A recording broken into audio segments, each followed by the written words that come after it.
पर्दे में रहने दो, पर्दा न उठाओ, पर्दा जो उठ गया तो भेद खुल जाएगा। ये बिल्कुल ब्रजभूषण जी पे सेट बैठता है, गृह मंत्री अमित शाह जी पे और प्रधानमंत्री नरेंद्र मोदी जी पे। भारतीय जनता पार्टी है, ये सिर्फ अपनी सत्ता के लिए, अपने इनको पैसा प्यारा है, सत्ता प्यारा। इनको ना किसान प्यारा है, ना बेटी प्यारी है और ना ही नौजवान प्यारा है। आप देखिए, बेटी बचाओ बेटी पढ़ाओ का इन्होंने नारा ला। जब 65 साल की राज करी हुई कांग्रेस को आसमान से जमीन पर ला सकती है ये जनता, तो आप तो अभी 9 साल के बच्चे हैं। अगर इन बेटियों के नारे से तुम सत्ता में बैठ सकते हो, तो यही बेटियां आपको 2024 में घर बिठाने का काम करेंगी। अब लगाइए, जब लाखों हनुमान खड़े होंगे तो ये भारतीय जनता पार्टी की लंका का क्या हाल करेंगे। क्या खाक मजा है जीने में, अब दर्द है बहनों का मेरे सीने में। जिसके देखिए डबल इंजन की सरकार, ये कहते हैं डबल इंजन की सरकार, डबल इंजन की सरकार नहीं है, डबल रंडुओं की सरकार। जिन्हें एहसास ही नहीं है गरीब का या बेटी का या बेटे का। नमस्कार, वेलकम बैक टू खेलबाज और मैं हूं आपके साथ विकास कुमार। इंसाफ की लड़ाई का आज 28वां दिन। हमारे देश के लिए मेडल जीतने वाले महिला खिलाड़ी हो या पुरुष खिलाड़ी हो, पहलवान यहाँ बैठे हैं जंतर मंतर पर, लेकिन 28 दिन के बाद भी सरकार के कानों पर जूं तक नहीं रेंगा है।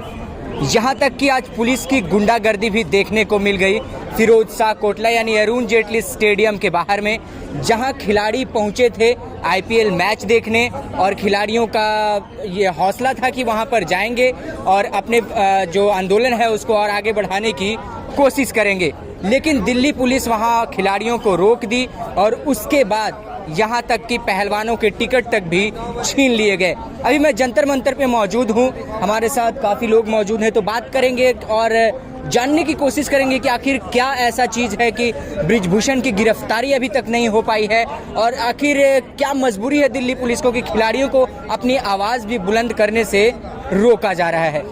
क्या नाम हुआ भैया आपका? मेरा नाम मेहताब हिंदुस्तानी है। मेहताब हिंदुस्तानी जी।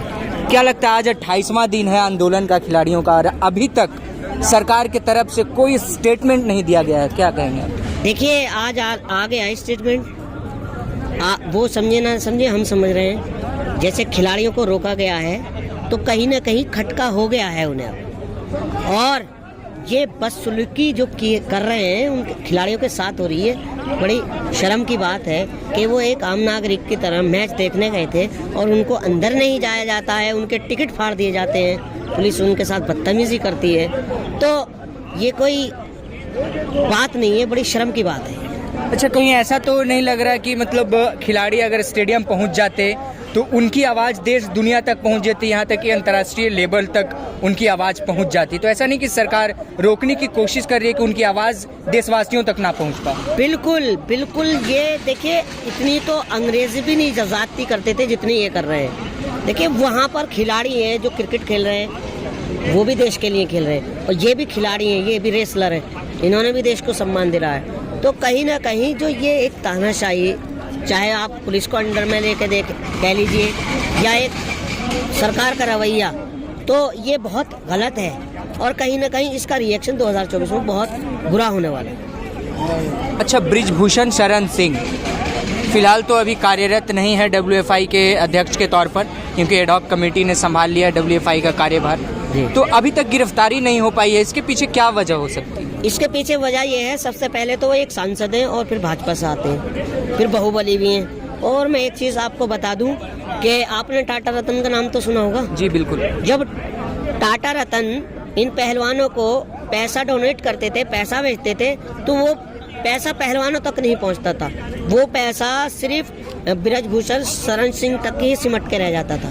तो मैं आज यही भारत सरकार से पूछना चाहता हूँ, क्या ED, CBI, IB सिर्फ विपक्ष के लिए है, कमजोर आदमी के लिए है, आपके लिए कोई कानून नहीं है?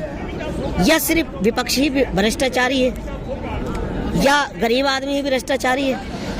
तो कहीं ना कहीं सरकार भी दबाव में है ब्रिजभूषण सिंह जी के।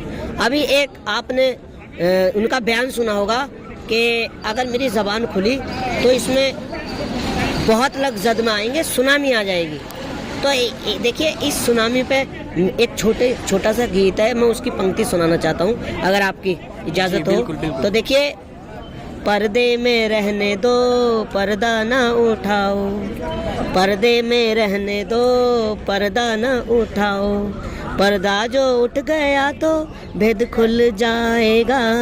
ये बिल्कुल ब्रजभूषण जी पे सेट बैठता है, गृह मंत्री अमित शाह जी पे और प्रधानमंत्री नरेंद्र मोदी जी पे, क्योंकि कहीं ना कहीं ऐसा वीक पॉइंट है ब्रजभूषण जी के पास, नरेंद्र मोदी प्रधानमंत्री का और अमित शाह गृह मंत्री जी का, जो उन पर कार्रवाई करने से बच रहे हैं। क्यों? या तो उन्हें सत्ता का डर सता रहा है या कहीं यूपी के चुनाव का डर सता रहा है, क्योंकि वो गोंडा से आते हैं, कई सीटें उनके हाथ में आती हैं। ये जो राजनीति करते हैं ना, ये जो भारतीय जनता पार्टी है, ये सिर्फ अपनी सत्ता के लिए, इनको पैसा प्यारा है, सत्ता प्यारा, इनको ना किसान प्यारा है, ना बेटी प्यारी है और ना ही नौजवान प्यारा है। आप देखिए, बेटी बचाओ बेटी पढ़ाओ का इन्होंने नारा दे रखा है नहीं, अब ये नारा इन्हीं पे सेट बैठ रहा है। क्यों? ये हमारे देश का दुर्भाग्य है और आज इन्हीं के नेताओं से, इन्हीं के विधायकों से, इन्हीं के सांसदों से बेटी बचानी पड़ रही है, तो सेट इन पे बैठ रहा है कहीं ना कहीं। तो सिर्फ आप इस नारे का इस्तेमाल राजनीति के लिए कर रहे हैं? क्या यही सम्मान है मेरी देश की बेटियों का? जब इन्होंने तिरंगे को लहराया और राष्ट्रगान को बुलंद किया, राष्ट्रगान का डंका बजाया पूरे वर्ल्ड में, आप बाकायदा स्मृति ईरानी को भेजते हैं उनको अटेंड करने के लिए और चाय पर बुलाया जाता है, और आज एक ट्वीट तक का नहीं किया आपने। बड़े शर्म की बात है। वैसे आप कहते हैं कि मेरी बेटियां हैं, मैं उनका पिता हूं, मैं उनका बाप हूं, कहने में और करने में बहुत फर्क है। बेटी की कीमत उससे पूछिए जो पिता है, बेटी के आंसुओं की कीमत उस पिता से पूछिए जो पिता है। तो आपको क्या एहसास होगा या आपको क्या दुख होगा जब आपके औलाद ही नहीं है, आप बेटा ही नहीं है, आपके बेटी नहीं है, तो गरीब का क्या एहसास होगा? बताइए मुझे आप। मैं आपको ये बताना चाहता हूँ आपके चैनल के माध्यम से कि 65 साल राज किया था कांग्रेस पार्टी ने। जब 65 साल की राज करी हुई कांग्रेस को आसमान से जमीन पर ला सकती है ये जनता, तो आप तो अभी 9 साल के बच्चे हैं। अगर इन बेटियों के नारे से तुम सत्ता में बैठ सकते हो, तो यही बेटियां आपको 2024 में घर बिठाने का काम करेंगी।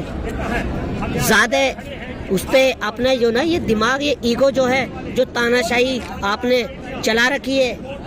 हिटलर की एक लाइन है, मैं आपको सुनाना चाहता हूँ कि जनता को इतना निचोड़ दो, इतना मजबूर कर दो ताकि वो जीने को ही विकास समझने लगे। ये वही नीति पर चल रहे हैं। इतने तो निर्दयी अंग्रेज भी नहीं थे जितने आप हो।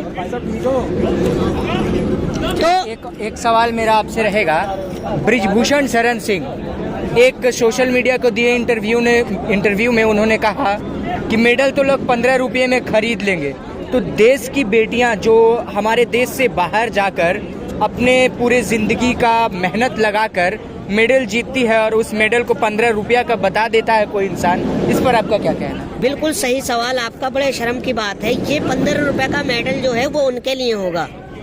जिस वक्त ये गोल्ड मेडल लेकर आई थी, क्या वो उस टाइम पर 15 रुपए का नहीं था? इनके माँ बापों से पूछिए, इनके माता पिता से पूछिए, जो 20 साल की तपस्या है, मेहनत है, उनसे पूछिए कि इनके लिए क्या अहमियत रखता है मेडल। तो आप देख लीजिए, जो इंसान अपनी जिम्मेदारी निभा सकता ऐसे विचार पेश कर रहा है, तो क्या उसको एमपी या इस पद पर बैठने का हक है? यही सम्मान है बेटी का। तो कहीं ना कहीं देखिए, बाबा भीम अम्बेडकर साहब ने कहा था, उनकी भी जो लड़ाई थी मनुवाद के खिलाफ थी, और ये वही मनुवाद पैदा कर रही है, वही पार्टी है जो मनुवाद पैदा कर रही है, जो तोड़ने वाली राजनीति करती है, जोड़ने वाली नहीं, तोड़ने वाली। आपको हिंदू मुसलमान में बांट रही है, मंदिर मस्जिद के नाम पर बांट रही है, पाकिस्तान चीन के नाम। अरे भाई, अपने देश को संभालो ना, पहले दूसरे के घर में बाद में झांको, पहले अपने घर को देखो कि अपने घर में क्या हो रहा है। आप एक चीज, जब लोकसभा का चुनाव पास में आता है तभी क्यों आतंकवादी हमले होते हैं, जब भी क्यों आतंकवादी हमले होते हैं। तो जो जनता है ना, ये बहुत होशियार है, अब समझ चुकी है, अब आपकी चाल में नहीं आएगी। 2024 में आपको घर भेजने का काम करेगी। अच्छा, क्या इस आंदोलन का असर कर्नाटक चुनाव और उनके नतीजों पर पड़ा है? असर नहीं, बहुत असर पड़ा है। सुनिए, बजरंग बली का बहुत गलत इस्तेमाल किया उनके नाम का इन्होंने, कि हम रोजगार देंगे, हम इतनी स्मार्ट सिटियां बनाएंगे, हम इतने एम्स हॉस्पिटल बनाएंगे, हम इतनी नौकरियां देंगे, जय बजरंग बली और जय श्री राम। मतलब अब बजरंग बली को खुद क्रोध आया है, उन्होंने गदा उठा लिया है अपने कांधे पर और शुरुआत हो गई कर्नाटक से। एक तरफ से बजाना शुरू कर दिया है, जो कि 2024 में यही हाल होगा। और देखिए, बहाना बनेंगी ये सातों सीताएं। पहले उस सतयुग में एक बजरंग बली थे एक सीता के साथ, और यहाँ तो 7 सीताएं हैं। इन सीता बहनों के साथ मैं भी एक हनुमान हूँ। तो यहाँ तो 7 सीताएं हैं, लाखों। एक बजरंगी तो आंदोलन में भी बैठा हुआ है। बिल्कुल, सुनिए, इन सीताओं के साथ वहाँ एक सीता थी, यहाँ 7 सीताएं हैं। लाखों हनुमान खड़े हो जाएंगे इन बहनों के साथ। वहाँ तो एक बजरंग बली ने बुरा हाल कर दिया था लंका का। अब लगाइए, जब लाखों हनुमान खड़े होंगे तो ये भारतीय जनता पार्टी की लंका का क्या हाल करेंगे। तो अगर थोड़ी बहुत शाख बचानी है आपको, ऐसा ना हो कि बहुत देर हो जाए। और सुनिए, मैं आपको एक शेर कहूँगा कि क्या खाक मज़ा है जीने में, क्या खाक मज़ा है जीने में, अब दर्द है बहनों का मेरे सीने में।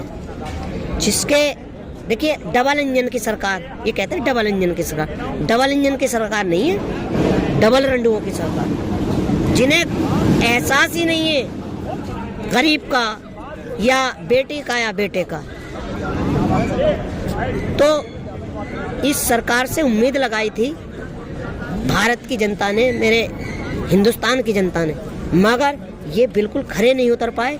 ये सबका साथ सबका विकास का नारा देते हैं। ये सिर्फ किसका विकास कर रहे हैं और किसका साथ कर रहे हैं? ये सिर्फ अपने जो सहयोगी हैं, उद्योगपति अडानी अंबानी, उन्हीं का साथ है, उन्हीं का विकास है। आप देख लीजिए, कल 2000 का नोट भी बंद कर दिया इन्होंने। 2000 का नोट, जब नोटबंदी हुई थी तो प्रधानमंत्री जी अपने संबोधन में कह रहे थे कि ये नोटबंदी जो है, काला धन इससे वापस आएगा। 2000 का नोट जब आया था कि भ्रष्टाचार खत्म होगा। समझ रहे हैं आप? नोटबंदी जो आपने की थी, उनके लिए की थी जो गरीब बच्चियों के लिए अपनी माँ ने 40 या 20 हजार रुपए जो रखे थे, उनकी गुल्लकें खुलवाई हैं आपने। आप मुझे बताइए, कौन से अमीर आदमी की तिजोरियां खुलवाई हैं आपने? जितना भी आपको देखा होगा, गरीब आदमी ही लाइन में दिखा हुआ मिला होगा। मिला तो कहाँ से आपने भ्रष्टाचार खत्म कर दिया? और रही बात 2000 के नोट की, बंद होने को आज बंद हो जाओ। 2 साल से तो हमने 2000 का नोट अपनी जेब में देखा ही नहीं, क्योंकि ऐसी हालत कर दी है इस सरकार ने, पैसे ही नहीं है जेब में। अच्छा, चलिए, राजनीति से हटकर एक आखिरी सवाल मैं आपसे करूंगा। जी करिए। कि इन देश के बेटियों के सम्मान के लिए आज 28 दिन हो चुका है, सम्मान की लड़ाई लड़ रही हैं। क्या लगता है, 28 दिन हो गए, सरकार झुकेगी बेटियों के सम्मान के लिए या फिर नहीं? क्यों नहीं झुकेगी? जरूर झुकना पड़ेगा। ये तो एक हमारे देश की भारत सरकार है। जब हम अंग्रेजों को झुका सकते हैं तो ये तो एक खाली हमारे देश की सरकार है, और झुकना पड़ेगा। देखिए, वो थे अंग्रेज, ये हैं संग्रेज। ये उनसे भी खतरनाक है। ये मौन होकर बिल्कुल बैठ चुके हैं, इन्होंने मुंह बंद कर रखा है। मैं अपने एक शेर के साथ अपनी बात खत्म करूंगा कि पलट के देख ले हिटलर, तमन्ना हम भी रखते हैं। पलट के देख ले हिटलर, तमन्ना हम भी रखते हैं। अगर तुम सत्ता की ताकत रखते हो तो वोट की ताकत हम भी रखते हैं। आप इन बेटियों के सहारे आ सकते हो तो यही बेटियां आपको घर भी बिठा सकती हैं 2024 में।